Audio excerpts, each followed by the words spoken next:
Whenever it's the end of Mercury retrograde, I have to do a shout out to you guys, because not only is it the end of Mercury retrograde and everyone was like, the beginning of the year, the beginning of the Chinese New Year is really in February. It's like, actually the beginning of the Chinese New Year is actually after this Mercury retrograde finishes March 20th. So we thought January was the New Year. Psych, it was not. We thought February was the New Year. There was a Mercury retrograde coming, and the year of the horse has already happened. Like, I went on the most incredible holiday. I was in Marbella again, like my fucking favorite place, and I got this necklace. I got so much shit. You have no idea, guys. Like, this stayed home. Like, all my tartans stayed home, and I like went to Ibiza. Not Ibiza. That's the song. I went back to Ibiza. Because we all left Los Angeles. Feels like everyone left LA at the same time. And at the same time, everyone who was cool with me left New York at the same time, like 25 years ago and 30 years ago. We all moved to California from New York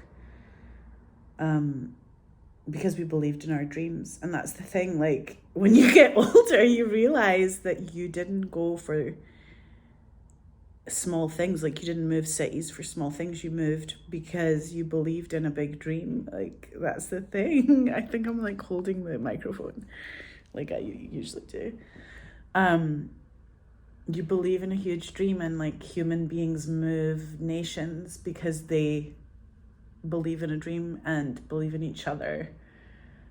And that makes me cry today thinking about it, because we're so beautiful. Like, people are so soft on the inside. Humans are really sweet. We're so sweet, and like, we try so hard, and there's just enough room in us to dream big and massive and like change our world. Like, we can change our world with the things we make, and it's so cute. Just like, I like to go to Roots and Fruits and sometimes get this Coca-Cola when the other one's not there. There's literally another one that I like better that's like Whole Earth or something. Oh my god, but when it's not there, I get the Bon Accord. But anyway, this idea that when I was in Alabama making Collection with Alex Pettifer, I always think about it as the sort of like heavenly pinnacle moment, because I fucking fought so hard to protect everyone. You know, when you're directing, you really like do this mass healing and everyone feels good. And we made this like pro-female, pro-relationships, pro-love, pro-parental, pro-marriage. Like, it's a pro-team kind of a film, but it's like anti-racist, anti-ICE, and anti the patriarchy. Like, if you watch it, you can see, you know, what we did. And Mina Singh, my cinematographer, and I were on the same page. We were telepathic. She's born the same week as me and Beyonce, so we've got a lot going for us. We're very organized, but we're also really prepared, and you can't get better than preparation. We're Preparation Nation over here. And the DGA, like, I just was talking to them on the phone. I called SAG as well, because I was like, oh my god, there's just a way to do SAG and DGA now that's so next level. Like, I feel like I'm on another level. If it's a video game, I feel like I've ascended to the top kind of thing. And like, where are we going to go from here? And I know it's about like helping other people and like giving them a leg up. And that's what I've always done. Like, whenever I work, this is going to make me cry, but whenever I work, I try and hire like 1,000 people. Women, I like to do heads of department who are female. And if there's a dude who I hire, that's great too. And we really make something beautiful. So, oh god, like, I was thinking about that when I was in Marbella, because the flight is really like decent. It's a really short flight, and you get there, you land in Malaga airport, and you're just like, oh my god, it's so easy to just drive half an hour and you're just at like the most beautiful hotels, and you're on the beach, and then you're in Old Town Marbella and you're like at LB, the best restaurant. And then I went to Passy, my favorite shop. It's like my favorite shop. It's run by these sisters. They don't even speak English, and I don't speak Spanish enough to tell them, like, to explain the poetry of what they've done and how they've changed my life. But just this little, like, tiny wee boutique where they have, like, cotton dresses and lace dresses, like, changed my life. The first time I went there, I've been there, like, twice at least, and I couldn't cope with how beautiful they are as people. Like, it's just it's just north of Bootes, it looks like Boots, like Bootes, the cafe where you can get a matcha. Just north of that in the old town, if you walk a tiny wee bit.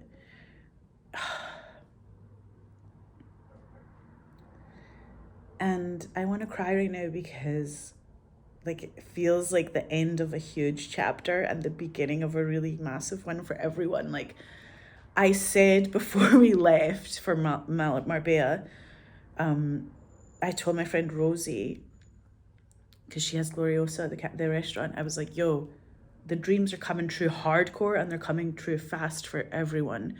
This year, you're going to hear from everybody.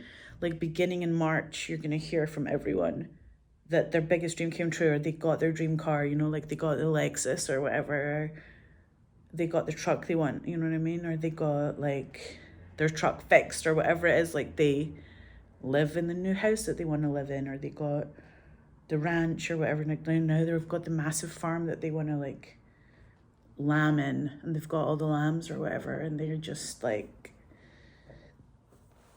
they're in the best relationship of their entire life. Like, this is what makes me cry. It's like everyone is gonna find that this year, and it's not just me, it's like every single star sign, every single person out there. So, like, I have this really sparkly jacket. Sorry, that's like not even on my face. For like a cinematographer, expert, director, I don't try hard on here because I'm not trying hard at all. Because I want you guys to have, like, the real version of me.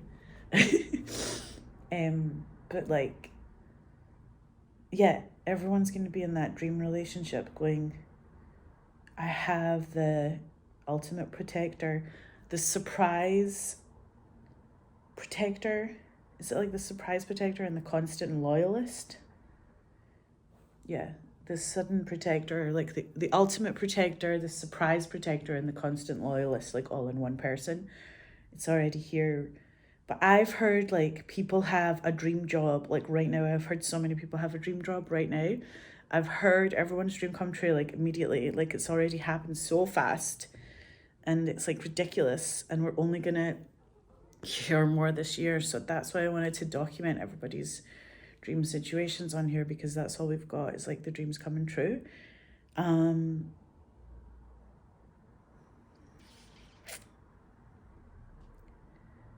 There's something else about, like, acting where I feel like people always say that, somebody said one time to me, like, oh, like, actors are liars. And I was like, oh my god, like, we're not liars. Like, someone who's obviously, like, not an artist or something said that, and I was like, yo, we're actually people who tell the truth. Maybe it was someone who was an artist, but they just were not tapped in. I can't remember who said that to me, because I blocked out who said it, because it was, like, so traumatizing to my wee soul. Because you have to be really truthful in order to act. You can't, like, the camera will see you lie. You can't be a liar, because the camera will just think you're an asshole, and everyone will see that you're an asshole. Like, they see it through in your eyes, like, they see through you. The camera sees through that little, like, asshole vibe. And even, like, if someone's just too egotistical, or somebody's, like, a narcissist, the camera will be like, and, like, spit you out. The camera's like, this is boring, you know. But if you're, like, an actual human being, just being there for your partner, or, like, being there for your mate that you're doing the scene with, or, you know, you've just made new friends with this person and you want to do a good scene with them, or you want them to look good in the scene or whatever, like, you want to protect the other people you're working with, or you want to like big them up, so you're just like there for them. And in that moment, a director catches you do something that's so human, and the truth is why people go to the movie theater. It's not even the story. People think it's the story, and yes, story is true. Story is a good part. If it's story on top of truth, if it's a truthful human being experiencing their life, that's epic through a story. But the story doesn't matter, like if there's no human beings on the screen, like if there's no real eyes in there being lit by a little highlight, like you just need a little highlight and that's all. Because the sun coming through my eyeball there puts a little highlight. The whites of my eyes, what you respond to. And every human, even if you're a plumber, even if you're a school teacher, even if you've never even read like one book, even if you've never seen a film and you're like from a tribe that's never been like contacted, and you actually go to a cinema and like sit down and watch a film, that person will cry. Because we're all human beings. Like, we all understand what it is to fail and be betrayed and like be hurt and isolated. We know what it's like to be alone. Like, it's not confusing to us to be like, wait, what is it to be solo in this plight as a human being on this planet? Like, everyone knows what it is to fight off a depression, or like shake off a demon or something, like shaking off the negativity, or shaking off somebody saying you can't do it, or someone who's never finished their dream or couldn't dream because they were too scared to dream, so they're trying to ruin your dream. Or even worse, they're like so insecure that they're like making fun of you because they never did anything close to what you're trying to attempt. And you know, bravery is nice when both people are brave, but sometimes a lot of people are shitting themselves. And when someone's brave, they get freaked out, you know. And in a group of friends, like the bravest one is always the person who sometimes gets kind of the crap put on them. Like, they're not necessarily like revered in groups of friends, because to be brave and go do like make art, you have to be fucking like brave, you know. It doesn't mean that anyone's better than anybody else. That's the problem with it. Like, we're all the same. But some of us just know what it's like to be in the ring, you know. And like, the ring is not an easy place. It's not as easy as it looks up there, for all his starving eyes to see. Like, Conor Oberst has that line, like, I feel like he didn't want to be famous or something, so like he's like the ones we wished on, now I'm confused, is this death really you? Do these dreams have any meaning? No, I think it's more like a ghost that's been following us both. Something vague that we're not seeing, something more like a feeling. She's like, there's a dream in my brain that just won't go away. It's been stuck there since it came a few nights ago. And I'm standing on a bridge in the town where I lived as a kid with my mom and my brother.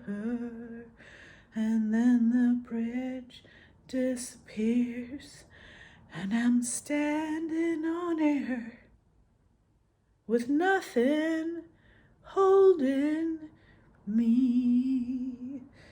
And I hang like a star, fucking glow in the dark, for all the starving eyes to see, like the ones we've wished on. Now I'm confused. Then it goes on. It's like such a beautiful song about like being the only one in a family that makes anything. Like Caliban syndrome, that's really from Shakespeare, where it's like, yo, you're the only sane one, everyone else is crazy. Or you had a crazy sibling, maybe your mom and dad were all right, but like one person in your family, maybe one parent was mentally ill, and that's what you have. You have this like sibling issue where you're Caliban and you survived. So why did Caliban survive when all the others didn't? It's like this very psychologically traumatizing thing that Shakespeare understood, where you're really the one who's guilty because you feel like, why did you survive when they didn't, you know? And if they're mentally ill, or if they have a problem, or they're ill, or they're disabled, and you're not, you have guilt, fear of contagion, where you think you could get. Tennessee Williams had this too. This is what Glass Menagerie is about. It's like, whoa, man, like, I'm going to be disabled. Why shouldn't I be disabled? Fear of contagion, and then like premature maturity, where obviously when I was so young, I grew up so fast. And I think a lot of people these days grow up fast, but I grew up fucking fast as fuck, man. Like when I was 12, I was really 35. I wasn't just doing my own washing, do you know what I mean? I was like just organizing my own life to such the nth degree. By the time I went to the States when I was 17 to do plays in New York, I felt, you know, like I was already 67. So when I met people in New York, they were like, wait, so we're kids though. We're like children. We just like left our mother's house, because Americans, when they're 16, 17, 18, and they go to uni, or they go to college, they're like, oh, we're still children. They're still babies. Like, they're still in the embryo. And I was like, I am an adult. I've been an adult my whole life. So it was just like funny differences between friends.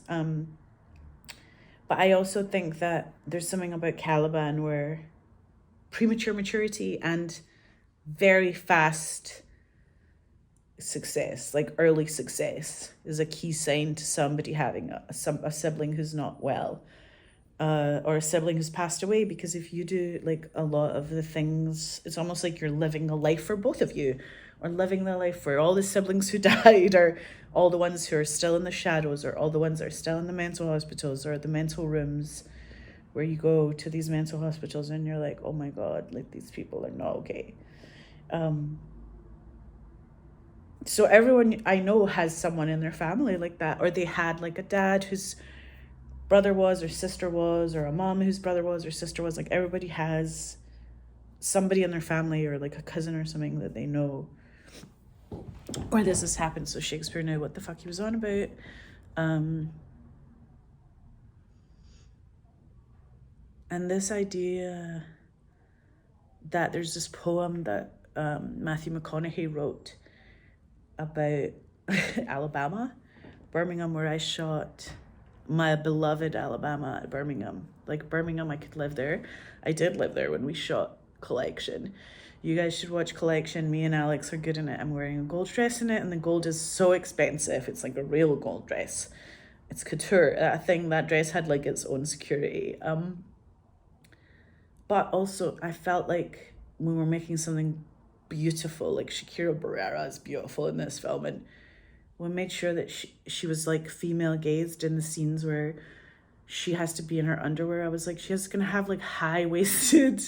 I told like the costume designer, we had a lot of conversations. I was like, we have to have her, Shakira, have like high-waisted velvet stuff that's like lilac color, because like pastels are gonna be our like feel of like what she would wear for herself, not like someone else. Like, there's no, if no one was looking, like, what kind of underwear would she wear?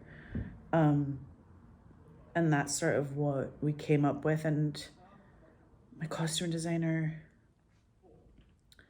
was like, hey, Mariana,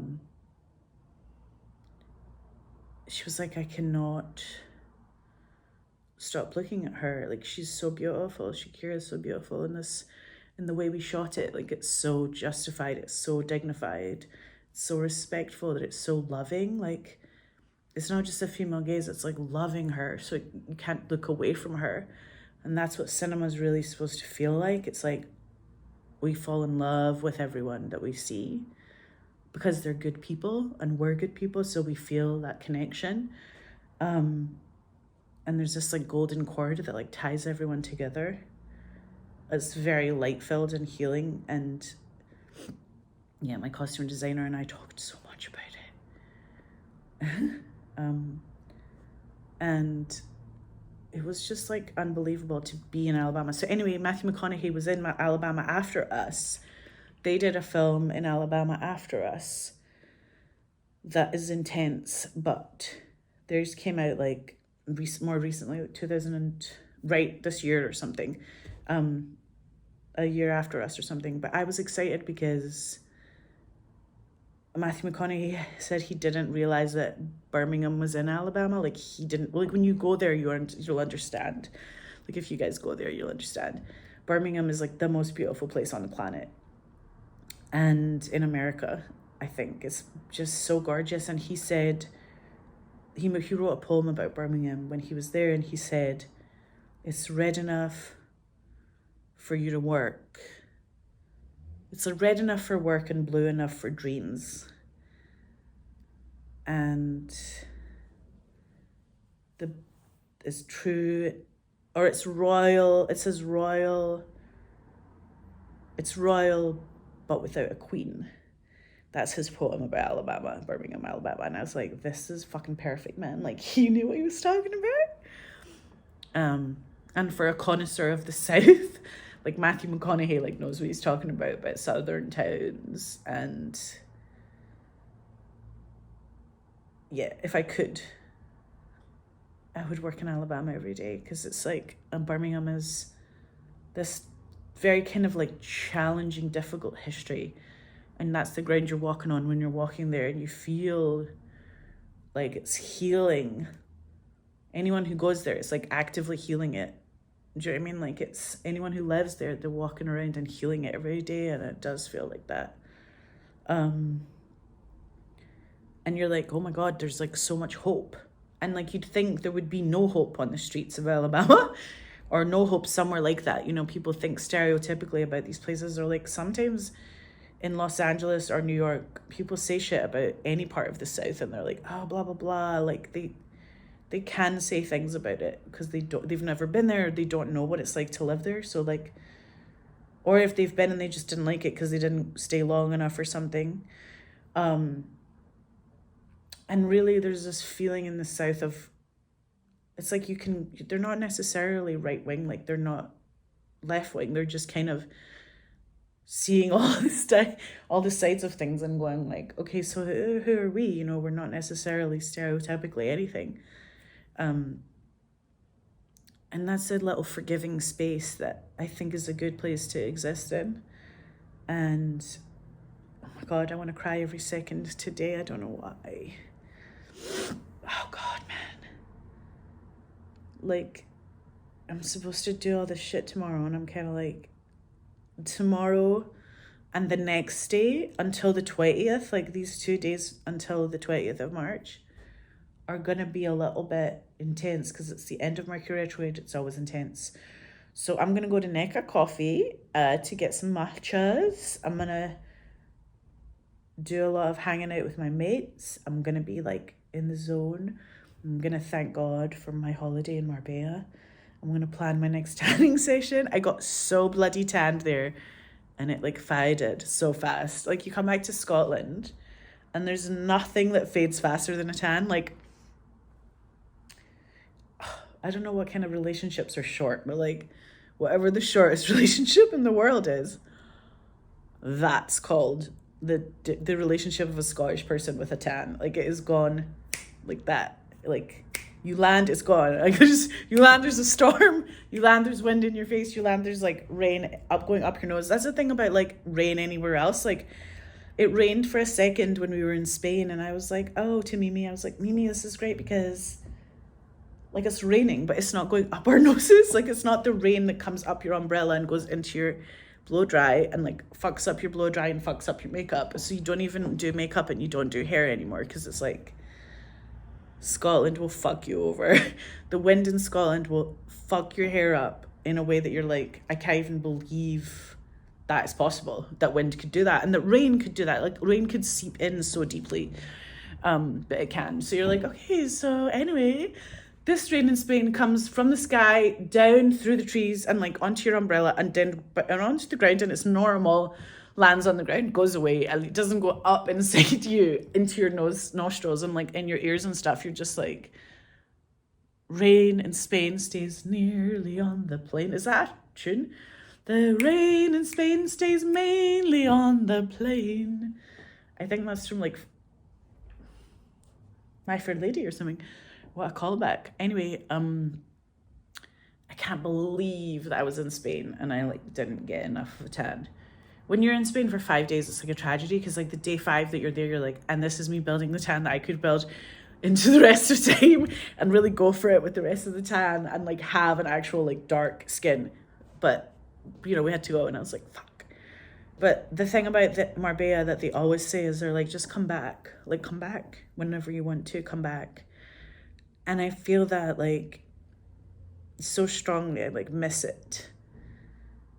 And people say it's like the Malibu of Europe or whatever, and I'm like, do you know what, guys? I don't want to shit on Malibu, but like it is better than Malibu. I've been to Malibu, I've lived in Malibu. Well, I lived in Paradise Cove. I've lived all over Malibu, actually, and I love Malibu. I was like a Malibu queen. I honestly lived in Malibu and didn't complain about it at all when I was there, because it was the most heavenly spot to be in. And I was like, you could live here forever in Malibu. Like, it's so perfect to be on the ocean like that.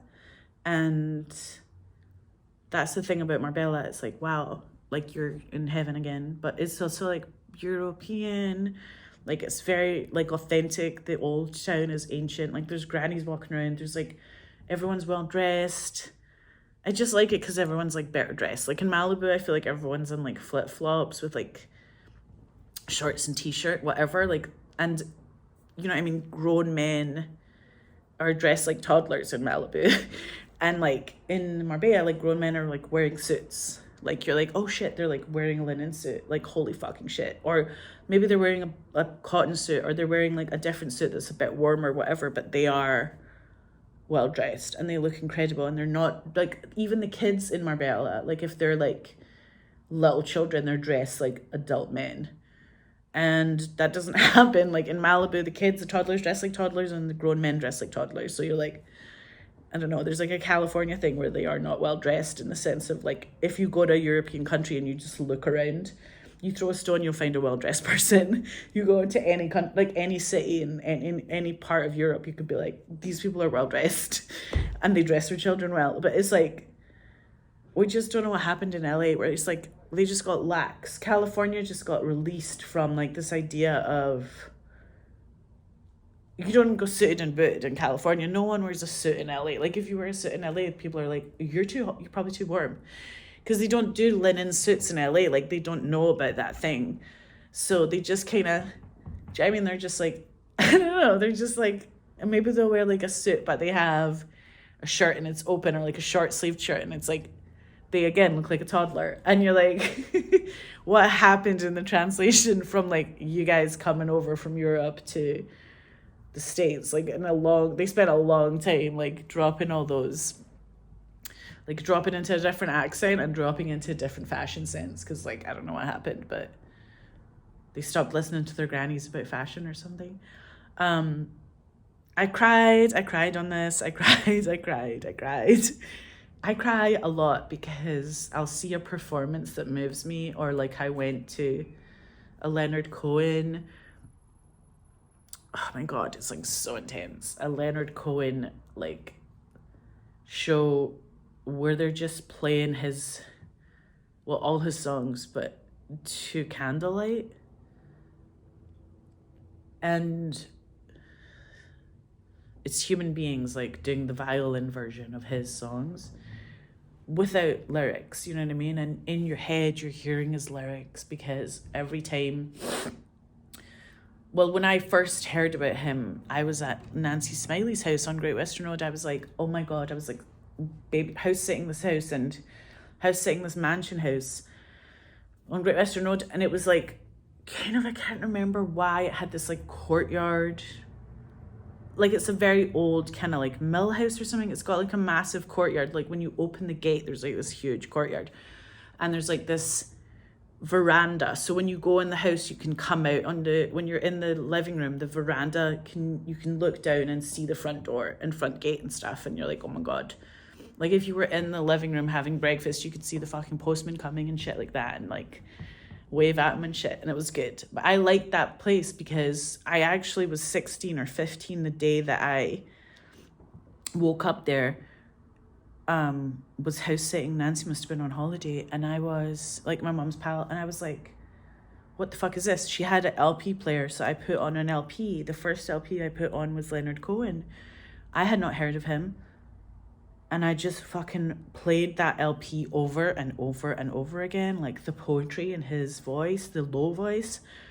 The sound of his music sounded like something else from a different ethereal plane. It didn't sound like anything I'd heard before. It wasn't like the Beatles. It wasn't John Lennon. It wasn't Bruce Springsteen. It wasn't like any of the shit I had heard before. Like Joni Mitchell. It wasn't Joni Mitchell. But it moved me to my bones. Like I was like, Jesus fucking Christ. Like who the fuck is this guy? And then all I could do was be obsessed with him. And I saw him play in LA.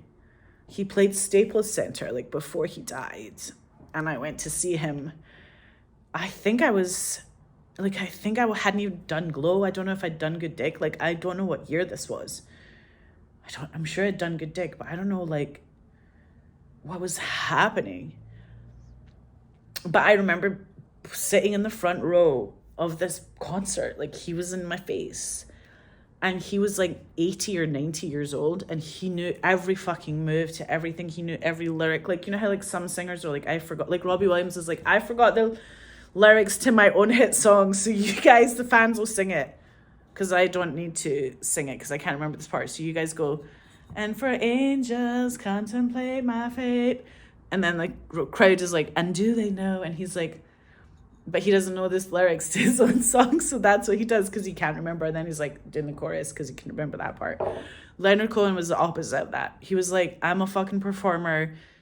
It's in these songs are in my bones and I'm giving them to you as a gift. Like it was so like, I am here for you. I will do the nth degree. Like if they were like, hey, can you just like stay here for the rest of time and do these songs? He'd have been like, yeah. Like he just did it. Like it was like what he does every day is like give that much on stage. And you're just like, oh my fucking God. And then he did this thing where I was like, I've never seen an adult person, I've never seen a grown man do that. Like never mind a 95-year-old man, but he grinded his body, and no other person has done this on stage. Like athletes don't even do this, but he grinded his body from the top of him to the bottom of the stage. Like so slowly. It was like Suzuki acting when they like are actors and they have like their abs are so strong, but they're like moving so slowly through their core like that. And he was moving down, grinding to the bottom, and then he came back up again so slowly as well. And we were just like, what the fuck is that? Because I couldn't do that when I was 20. I couldn't have done that on stage. I mean, like everyone who's like a fit athlete, they couldn't do that kind of thing. It's not just like in everyone's wheelhouse to like do something that committed and brave and patient. Like it was so beautiful what he did on the stage. I'll never forget that I saw him live. Like I'll just be like, I saw him live till the day I die. I'll be like, oh my God, he was so good.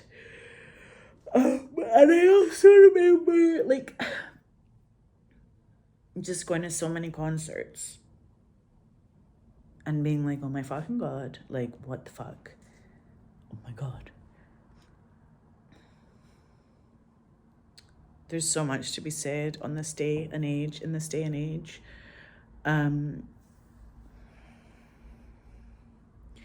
Fuck's sake. You guys have to wish us luck for the next couple of days. It's gonna be like a bit of a shitstorm.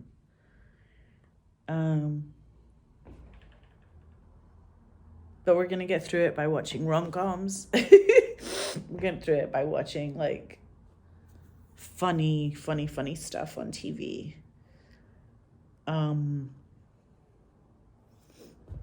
Yeah, like I watched Bridgerton, I watched Sandokan.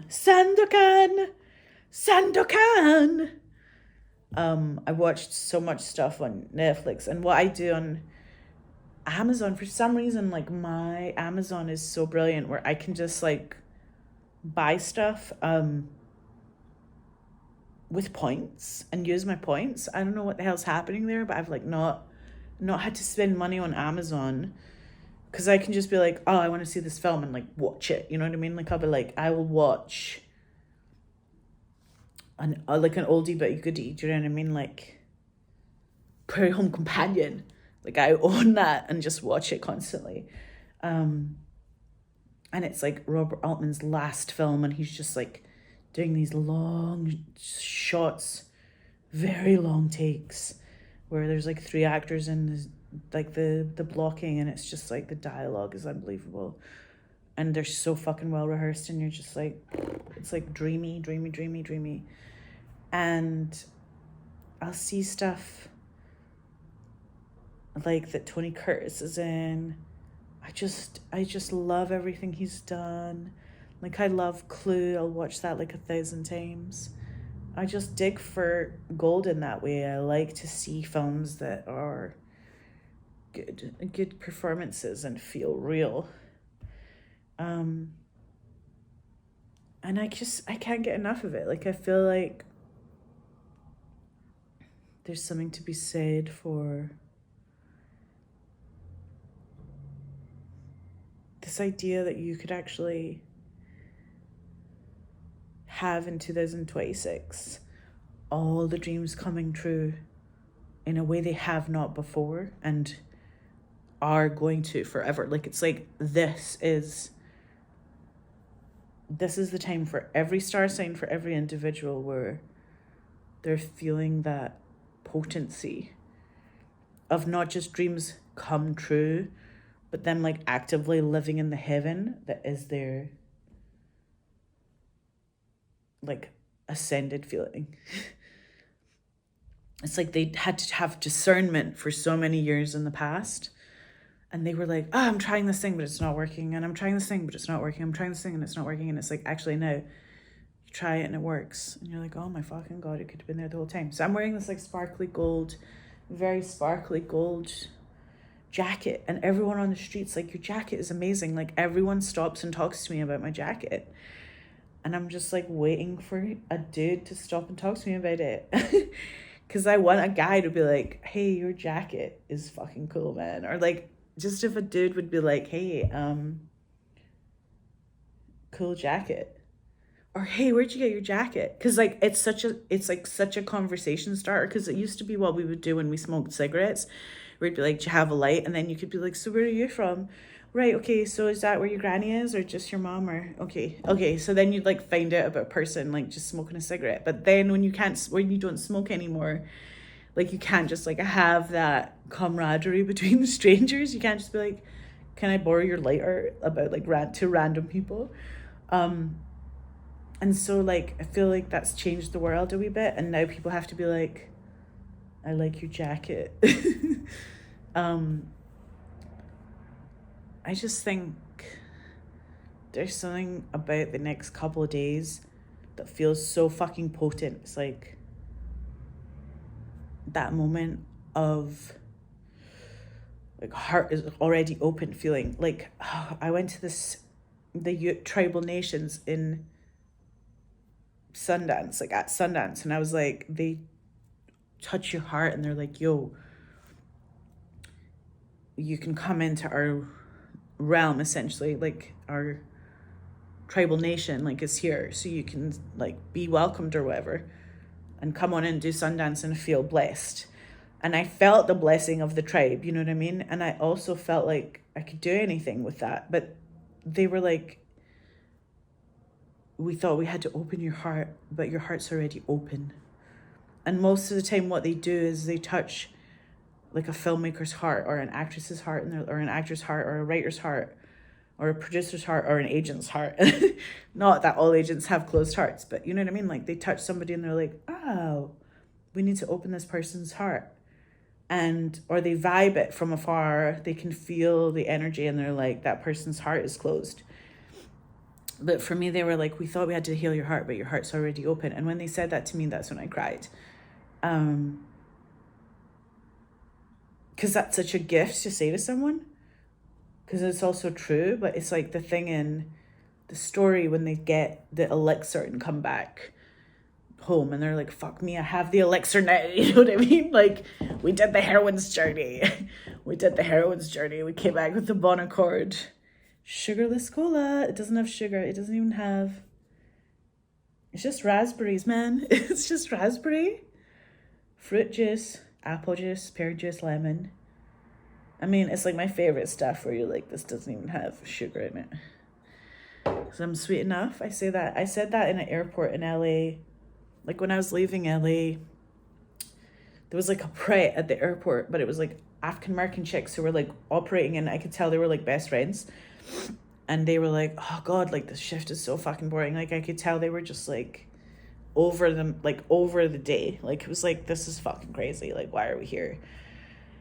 And I've worked like as a waitress, as a cocktail waitress, like as a waitress in Glasgow, as a cocktail waitress in New York. Like I have worked until 4 a.m. and in New York and been like, yeah, man, I'm fucking tired. You know what I mean? Like, and had to wake up at 7 to go to like do school in Chelsea at the Atlantic Theatre Company and been like, oh, I didn't have any sleep. And ho in Glasgow just means what? Hello. And in America, it means something else. Ho in America is something else. Ho in Glasgow is just like, oh, hang on, wait a minute. Or like, yo. Well, you would say in America is yo. So I was like, yo, ho.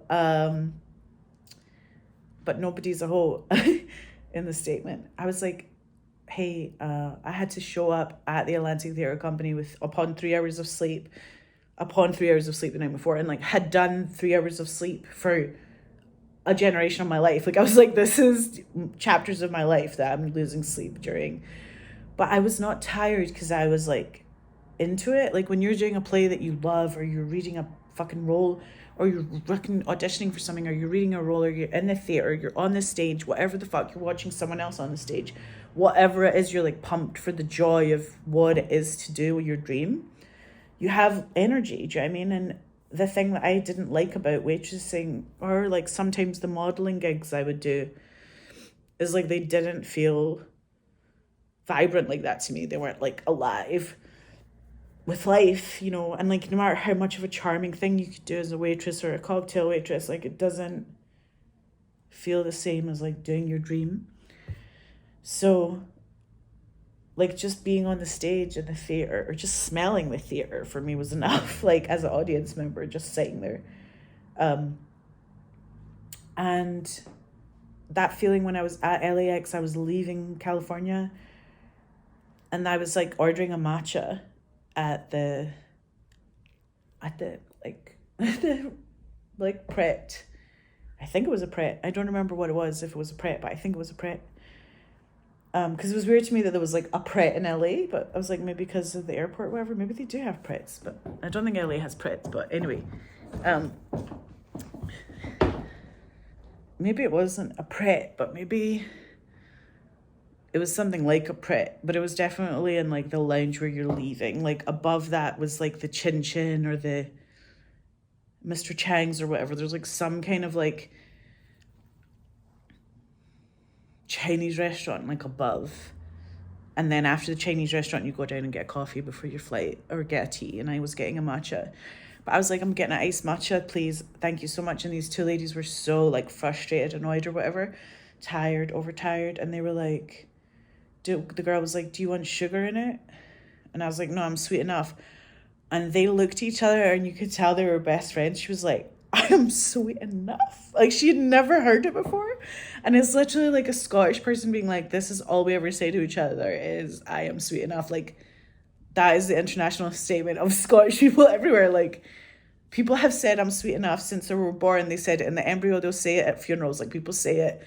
People put it on their gravestones. Like people have it like saying to each other like in every aspect of stuff. Or you could be like, you're not sweet enough, but I am sweet enough. Like if someone's with me who's Scottish and they get sugar, we do that banter of like, oh my God, I'm sweet enough, but you're not obviously sweet enough. You need the sweetness today. And they were laughing. They'd never heard it. And they were like, oh my God, they were laughing. And they were like suddenly my favorite people, or they were like my number one fans. Like I was some kind of stand-up comedian that had they had thought that I thought of this or something. It wasn't like from my nation of origin, Scotland, where everyone says it on the daily. But I was like, oh yeah, you can steal that from me, take it with you guys, say it to each other, like say it forever. Like you can always say that, like, and you don't even have to like acknowledge me, like do not acknowledge me, just take it and run with it, because it's a great thing to say. You can always be, You can always say you're sweet enough. And they were like, yes, we are sweet enough.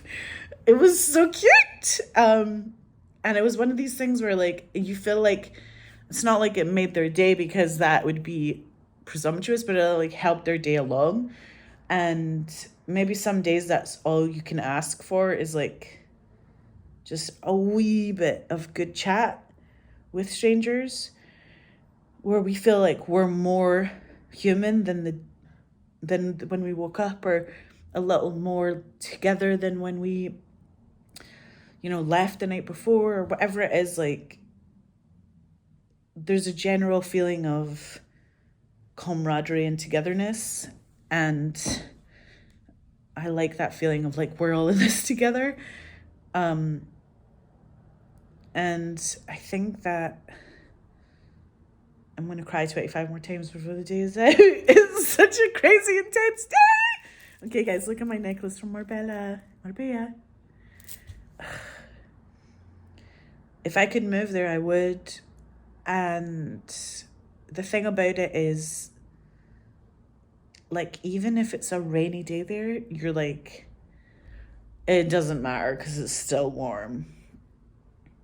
It's good for your spirit. Like, the thing is, though, I'll tell you something. The thing that they don't have, obviously, is like Glasgow chat specifically. And like, if I brought all of Glasgow there and we just like had chat, we could have chat. But it's just a hard one, because like when we're in Glasgow and we can say stuff to each other. Who was I talking to the other day? Yeah, I think I was like at lunch with Vicky, and we were just talking about the CUNT word. And like, we use it because everyone in Glasgow uses that word. Like, grannies use it as a term of endearment. It's something that like everyone says, and it's not a swear word. It's just a word, because it's sort of like how you're kind of like honoring the great mother by having that word. Like, the same way as like they will say, dudes will say that, or like a granny will say that, and it's just not a swear word. So like, it's just like in passing. And it's like if someone's saying darn or something like that, it's the equivalent of that. Like, to us it means 0, and to people in the States it means like 1,000,000%, or it means 100%, and you're like, oh God, sorry. We feel bad, but also we can't like take our culture back, or mix our culture in the Atlantic and send it back to Scotland or something. Like, you can't send it away. So like, the humor is what it is. And somebody said, like, an English comedian female woman was like on the train coming back from Edinburgh, and she was like, yo, actually Glasgow has the best comedians. Like, if you're on a bus in Glasgow, the grannies have better chat than any of the people who are doing comedy at the Edinburgh Film Festival. And she was aware of that fact, and she was like, in Edinburgh you can get an international laugh from an international audience at the comedy festival or whatever, but in Glasgow, like, an audience will not laugh at you unless you are funny. So you better be fucking funny in Glasgow. And then the thing is like, the grannies in the bus, she said the grannies in the bus have such excellent chat that they said some kind of statistic that older people are getting really depressed because they're isolated at home by themselves. And she was like, it doesn't seem to be the case for a specific group of grannies in Glasgow who just have better chat than anyone, and are obviously happy as hell just riding the bus and having a laugh, having a golden time, and like being better than all the comedians that are paid to be there. And it's true that the chat is something that we understand and we're proud of, and kind of does travel, like, in certain aspects. Or if you have somebody who's like married and from Ireland or something, you're like, oh mate, like, you get it as well. But they just call it the crack, and you're like, yeah. But the crack's more like what's happened, what went down, like what was occurring, what was happening. as well as what was being said. Like, it was a fun time. And, you know, chat is just like what was like, do you have quality chat? It's like, have you been educated in the dialogue that is the language that is Scottish banter, and do you excel at it, and are you capable of taking a joke or being made fun of or having the piss ripped out of you? Like, stuff like that is very, like, we're very easygoing in Scotland. We're very kind of like up to be embarrassed, or like up to have the joke be about us, because that's sort of what we're all here for. And the more you can like talk about yourself in a part of the community way, the more you get to feel like the joke's traveling well or something. Anyway, I just feel like it's been so intense. These have been intense days, and I just feel lucky to be alive in the year 2026. And I'm grateful for being a wee human being over here in this area, in this postal code. It reminds me of this book that I can't even remember the name of. And I got it because it's like the postman. There was like a girl in Glasgow who went to Glasgow Art School, and she sent herself postcards, but she didn't ever write her address on the postcard. She just like one day drew a map of where her thing was. One day she had Montague Street written in a crossword puzzle, and you had to answer the crossword puzzle. Like, the postman was like, what the heck is this? But every time the post person saw this piece of art coming through the post, they were like, this is probably going to Montague Street, because Montague Street is kind of like, it's not like near, it's like odd, it's like just off of kind of like Woodlands Road, and it's a cool wee street that she used to live on. And I always think about that book, because it's the kind of thing that happens in Glasgow, where it's like artistic to the max, creative to the max, music to the max. Like, I mean, she's probably like dating a fiddler and like getting her drinks for free at her local or whatever, like just having a really nice time. And everyone was probably like, oh my God, you're the Montague Street girl, Jesus, you know? And, you know, when you're in it or you're making your work, you don't know that it's going to affect someone. You don't know that I got that book for the first time in California, and I was like, oh my God, Glasgow. And I was like missing Glasgow so much that I like slept with it under my pillow, or like had it in my, every house I had since then. I like have that book, because I'm just like, it's my book. And the Montague Street Girl is not even the name of it, but I'm going to find it. And once I find it, I'll do a video about it on here probably. All these things are true. Everything's intense. And like the idea that my union, SAG-AFTRA, and the DGA, like, these are all little places that I feel like compelled to say, like, join the DGA, join SAG-AFTRA. We're all in this together, and it feels like there's never been a better time to be an artist on this planet. I can feel that feeling. And it feels a bit like Atlantic, or not Atlantic. That was the school I went to in New York. It doesn't feel like that. That was really easier than all this. But challenging, but just like its own little kind of euphoria, heaven. It was a heaven to go to Atlantic every day in New York.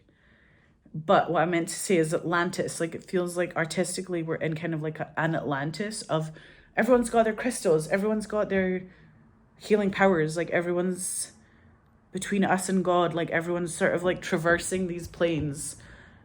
People are, you know, doing transcendental meditation. I have gone to a different plane just using crystals, like not being, I never did any drugs or anything, but I have felt this feeling of like, now we've healed generations for women. We've healed these generations. Like, we're not suffragettes anymore. Do you know what I mean? We don't have to tie ourselves to anything. We don't have to die in front of a horse, but we can make art and get other women to join the GGA, because the Directors Guild of America needs more women. And just join. That's my slipper. It's not anything else happening. My slipper makes like flatulent sounds. I can show you, but it's like a golden slipper. I can do it again. That's not me farting. I would be crazy if it was, and I was just trying to like play off the slipper. Like, blame it on the slipper fart. No, I would just be honest, because like there is no difference on here. You guys can't even smell it, even if it was a real fart. Anyway,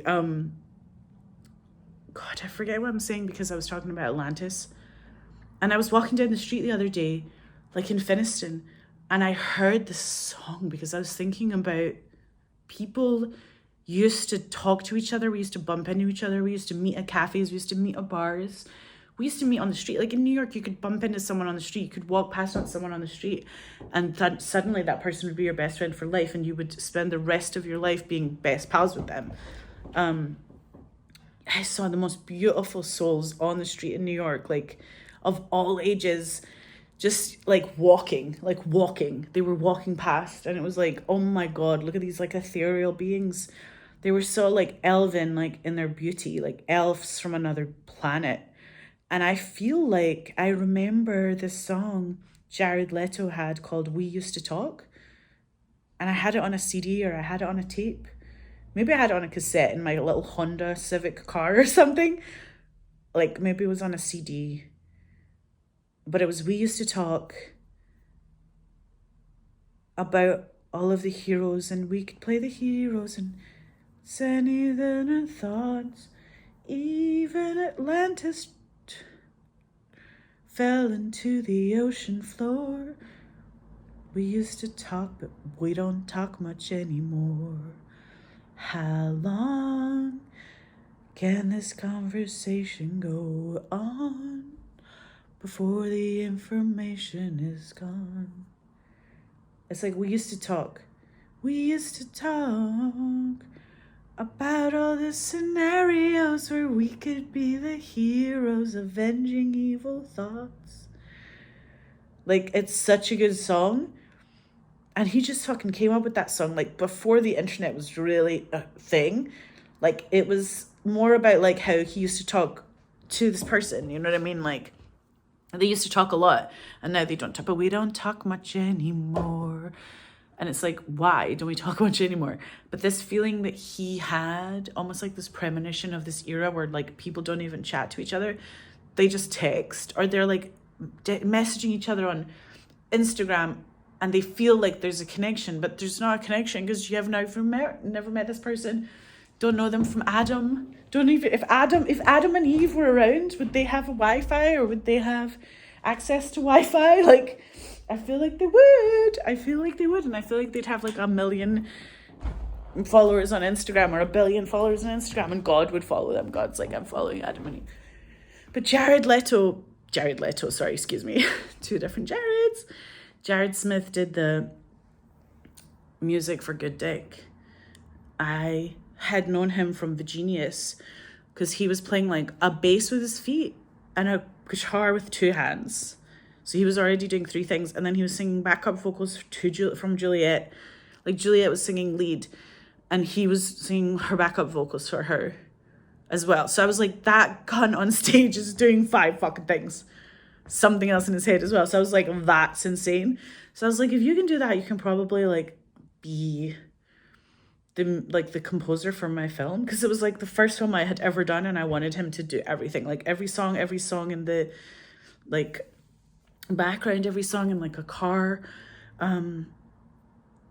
making the song come through a TV, and all of it. Like, he did the whole fucking score for the entire fucking film, which usually not one human being does. Like, you don't have to have one person do it. Like, that's not the case. But because it was like my first film, I was like, I just want to be in this ride or die with my best friends. And he was one of my best friends, and I was like, I believe you're capable of this journey. And he did it to the nth degree. I can't believe that he did it, actually. Like, I'm still like, how the fuck did he do that? But also, he did that, and I was listening to like his song We Used to Talk and all these other things, but I remember that's the first time I heard about Atlantis in a song, in his We Used to Talk song. Even Atlantis sunk into the ocean floor, like, do you know what I mean? If Atlantis could fall, anything could fall. So this idea that the poetry of like what loss really is insane, but also how beautiful Good Dick is as a dream and as a concept. Like, oh, Eros is just constantly there. And it's the first time I realized what I was going to do, which is I was going to write and make films about Eros, the constant lover, always there, always attentive, always around, just there for you, persistent, but not like maddening, just perfect in the level of persistence, like present, but not overwhelming. And that's what my films are always about. Like, if you look at any of my films, Eros exists in all of them. But I also remember saying to Jared, yo, I know you did the whole fucking score. And he just worked like 7 years of work, basically, in the space of like 6 months or even like a year maybe. But even if he did it for a year, I'm like, that was a fucking intense year. But also for him, I was like, excuse me, at the end of the process, I was like, Jared, we also need a credit song. So if you don't mind, like, doing that, you know? And I think that I had said something to him like, I am pissed off about the mess in my house, or I have to go clean the mess, or I was always like trying to do laundry, or like tell him a story about laundry, or like, I think I said, oh, I was going to do my laundry, but then I was like, no, I'm not going to do my laundry. I'm just going to become a director. Like, that was something that I thought, or something like that. Because I was such like a clean house lady. Like, I would fucking clean my house like there was no tomorrow. And that was like my way of self-love. But then I was like, wait a minute, let me just be a fucking film director, and that'll be more self-love. And like, maybe I'll do the laundry another day. I'll do that another day. But I also was like still thinking about the laundry. I said something to him about the mess at my house or something, and he was like the opposite type of person. Like, I don't know what his star sign is, but he is not a Virgo, I'll tell you that for free. Maybe he is like Pisces, I don't know, we'll find out. But I never knew his star sign because I really wasn't into star signs back then. But I also, because I was 20 or whatever, I was like such a baby. But also, when I said the thing about, can you just do like a song for the credits, it was kind of like obvious that that would be his last thing that he had to do for the film, but also the most kind of intense, because the credits song is such a fucking thing. And I was like, I just know you're going to come up with the most beautiful thing. I don't even know what I said to him about the credits song. I'm sure I said something about like the feeling of the thing or whatever. And the romance of it. I don't know what I said, but I said something to him that, because I have no memory of it, but I remember the fact that not only was he my favorite musician at the time, but I was getting my favorite musician to score my first film. So for me, this is like a dreamland already, like living in a dream come true. And the fact that Juliet and Joaquin were like his co-people in music, that I could never ever be. I could never like do music with him, but I could like make a film and we could collaborate on that level where he could do the music for the film that I made, kind of thing. Like, that was something I could contribute to the world of art, but I would never be able to like be a musician. Because when I try and think about, like, I talked to Natalie Clark about this. I was like, when I try and think of like making a song, like my head kind of explodes. Like, I'm like, wait. Like, I can't even like retain the information of like, okay, what's the chorus? What's the verse? Like, okay, wait a minute. Like, I can't even like I don't understand the structure of like how to do it. And I know they know that it's like this kind of code. It's like a mathematical code. And it's like probably really easy to them, obviously, because they're just like fucking geniuses. But to me, I'm like, I don't know how to make that. So I don't know what I said to him, but I'm sure it was enough for him to go away and write The Mess, because when I played that song, it was with my editor, Chris and I, like in Cora and Jen's office, and we had been editing the film for like a year, and I had gone to Poland. Like, my mom got married, I went to Poland and saw my mum get married and like was Polish for like 2 weeks, and then I was still cutting the film because I was like, when I come back I still have to finish cutting the film. And after coming back from Poland, I was like, I think I can like make some like more clear, like not tough decisions, but like you have to kind of like let a bunch of shit go, especially in your first film. You have to just be like, bye, bye, bye, bye, bye. And you're kind of like cutting a space in time. You're not really editing the film and saying this is the final cut. You're kind of going, this is a part of, this is where I am in this moment in time. And I'm marking this moment in time. It's like an arbitrary ending point, because I could cut the film forever, but I'm not going to do that because I'm obviously ending here. But it's not like the end of a race where you're actually finished, like, and like you can stop. It's like you're kind of continuing, but you're kind of walking instead of like speed running. And this was the point where I was sitting looking at Chris and my editor, and I remember us putting the mess in and listening to it, and just like, it's such a beautiful song. It's about like instead of worrying about the mess, like instead of being an intense Virgo who's just like obsessed with cleaning, let's just fucking leave the mess and let's just go into our, like, let's just go in our room and be together. And like that theory is what the film is about. It's what Good Dick is. It's like what romance is to these people. Why, if you've been sexually abused, you can still have like something that is actually romantic for you, which is totally not quintessentially romantic or stereotypically romantic in what romance films have been between now and like the history of all time. But if you go past and look, you can see little bits of what it was to be authentic in those films, but it doesn't mean they were truly authentic. Like, if you watch Good Dick, you're like, oh, here's two authentic people being authentic. Boom. Like, maybe she's been sexually abused. Maybe he's like got his history. And what happens is they just decide to be together. Like, the most intense thing that ever happens in that film that is the most intimate is he washes her hair. And that's what was in the script, is like, the most intense thing that happens in it is he washes her hair. And it's still like, the mess makes me cry because it's like this thing that came out of the collaboration of making that film, making my first film as a director. And I was obviously an infant still. I was like a child, but I was like, you know, in your first film, you know how brave you had to be to get there. Like, you've already done the journey of, I have to be a film director. So I had made that film in my brain like years before.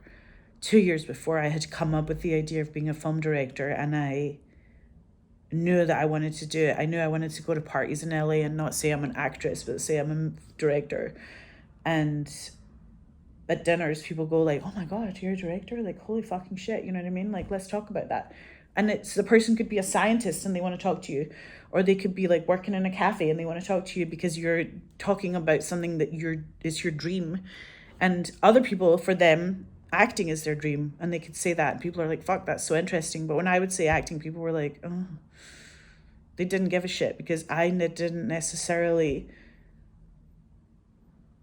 think that was my main goal in life. Like, I was like, I'm obviously an actress forever and will die an actress, and I will like, people are like, do you want that part? I'm like, I would die for that part. So it's not like, do I want it? It's like, I would physically, like, I would die for that role. Like, I'd give you my arms, legs, head, body, everything, skin, hair, everything. I just want the role. Like, actresses are like, once you have the part, who is it? It's like it's in Stage Beauty. He's like, once you have the part, do not let them rip it away from you. Like, do not let them tear it away from, if they're going to take it away, they have to rip it away because it's my role. Like, it's like, no, this is my part. You know what I mean? Like, I think Billy Crudup says that to Claire Danes. He's like, don't let them tear my part away from me, or it's like, it's my role. And there's this thing where you get like possessive over it because you're like, it's mine. Like, it's my Lady Macbeth, or it's my Hamlet. It's my one woman Hamlet. Like, everyone catch up. But it's my version of Tennessee Williams, or it's my version of Clifford Odets' Country Girl. Oh my God, or Beauty Queen of Leenane. I still want to do that. If anyone's out there, I want to play the lady in Beauty Queen of Leenane, and I'm not talking about the older lady. I'm talking about like the 40-year-old woman who's like just so good. Like the way that character is written, you know it's based on someone real. That's the thing, when you read these plays, you go, Jesus, that's a real well-drawn character. Like, this is based on a real person. Or Connor McPherson. You know, we go through so many changes in the theatre where you're like, Jesus fucking Christ. Like, we had Disco Pigs, do you know what I mean? Like, we saw that. And now we're going to see, like, Flora McDonald, the musical. That's going to be great. And there's so many things I saw in Glasgow at the Citizens that were so good. And I just know this is going to be such an epic period of time, but also, if you guys want to watch Good Dick, you should watch it.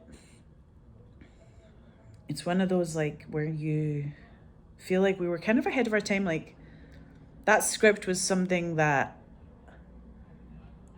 I wrote because I heard that 1 in 3 women are sexually abused as children, and I was like, wait, what's their life? How did they have intimacy? What's their rom-com? You know what I mean? Like, they probably didn't watch all the rom-coms because they were like, I don't watch shit like that. You know what I mean? Like, what do they watch? And what would it be like if when you try and hold their hand, it burns for them because they're just like, I cannot be affectionate. Like, what does that realm look like? So I didn't have makeup in this movie. I didn't have... Like, I don't think I even have a bra. Like, I said to Daphne, like, I don't want a bra. Daphne Javich was the costume designer, and she was like, you probably need a bra, man. And I think I was like, I don't even want one, Daphne. And I think, I don't know if she put, like, some kind of, like, little, like, chemise or something. Like, you know how, like, you have those, like, little vest tops or something? I don't know what happened, but I don't think I even wore a bra in that film. Because I was like, I just want her to have, like, mud on her face, like, dirt on her face. Like, she's dirty. Like, in the beginning, she's dirty. Like, she hasn't washed. And, like, the makeup person was like, but Mariana, like, we want you to look like a movie star, you know? And I was like, no, like, I want to look like a shit show in the beginning. I need to look like a homeless woman. Worse than a homeless woman. Like, someone who's been living, like, without washing for years. Like, Humphrey Hoover, or Henry Hoover, or whatever. I can't remember his name, but like Leonardo DiCaprio played him in a film, and he died on the top of this like Vegas hotel, and everyone was like, what the hell, Hubert Humphreys or something? And everyone was just like, he hadn't washed for like 5 years. That's what I wanted my character to look like. And the costume designer was like, or not costumes, but makeup was like, yo, that's not gonna happen. We have to like make it so they can actually see your eyes or whatever, and not like just have it be like mud on your face. But I'm making that point because I was trying to be like, this is art and it's not ego. I wanted to be like the most artistic director there was or whatever. And that's all fun and good, but like there's sort of a limit to that. You can't just be like this on screen or whatever, like or have so much dirt that they can't even see your whole face. Like I think it was this a big negotiation, and if you watch the beginning of the film, you'll see how like actually not that bad. I was always like, I wish I looked worse in the beginning, but anyway, it would have been insane actually, but it would have been good. But whatever, I think that Collaboration Nation is also where it's at, so you gotta like give props to every department. And we had a laugh. Like, that's the best thing about that film, is the serious part of it for me was like the year before making it, where I kind of like radicalized and was like releasing myself from the idea of what I thought I should be, which is a stage actress, and like die on the stage doing theater in New York, and then like actually be a film director in LA. Like, that's what I thought was the new thing that I had to do. And I was in LA, hadn't done anything except theater in New York, and felt like a revolution inside myself. And I remember saying to people, if I don't make this film, if I don't make a feature film, I'm gonna die. Like, and I think people were like, I don't know what you're talking about, but I was literally on that kind of like precipice of, this is most serious shit for me. Like it was life or death.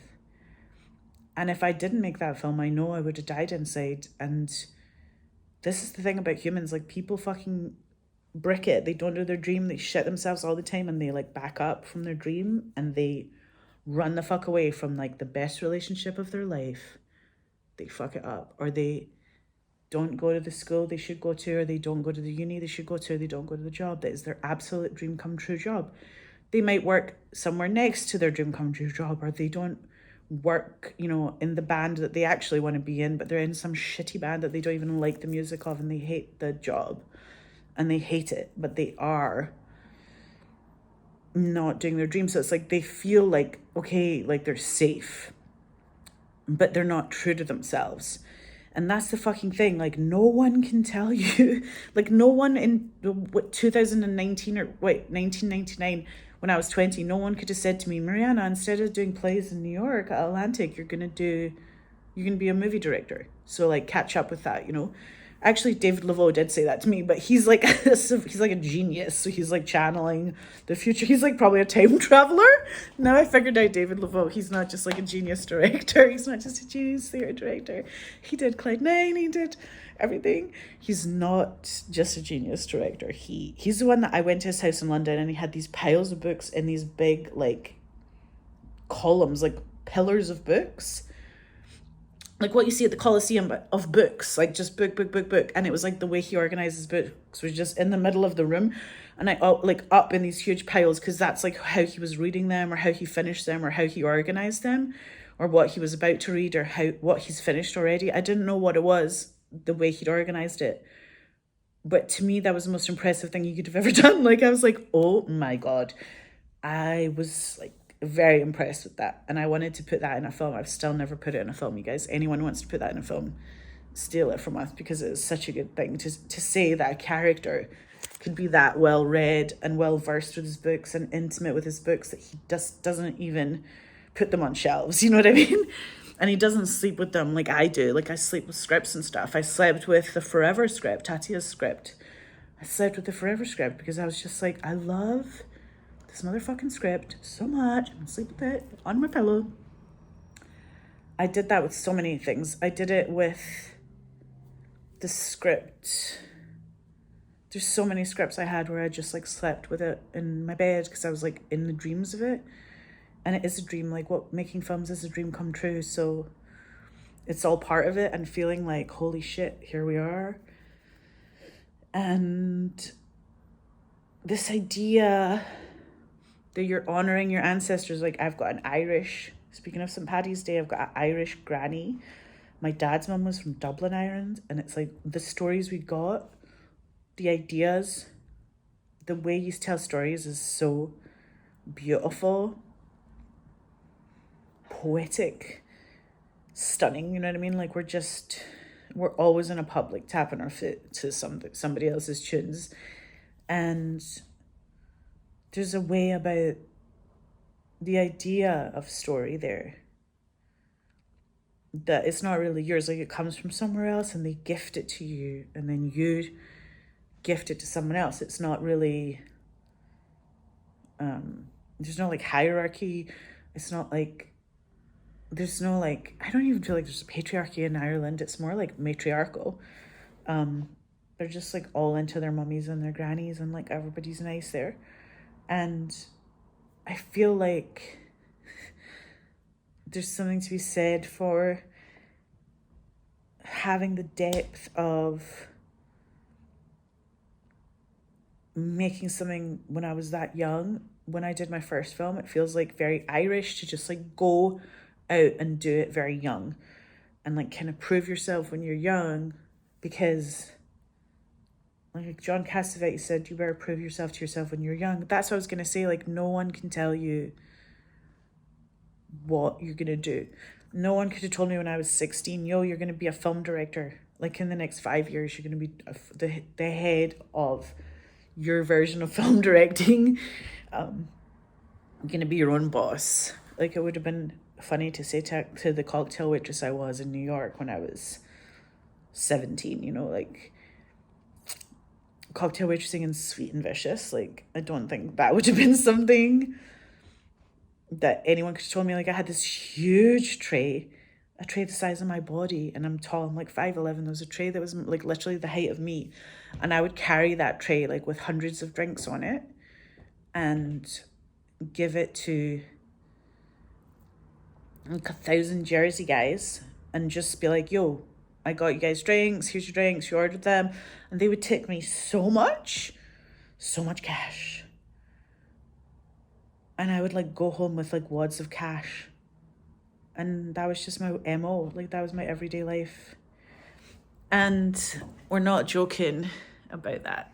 And sending you guys love. Happy St. Patrick's Day. It's all happening. It's all up for fucking everything. Like, dream big because they come true.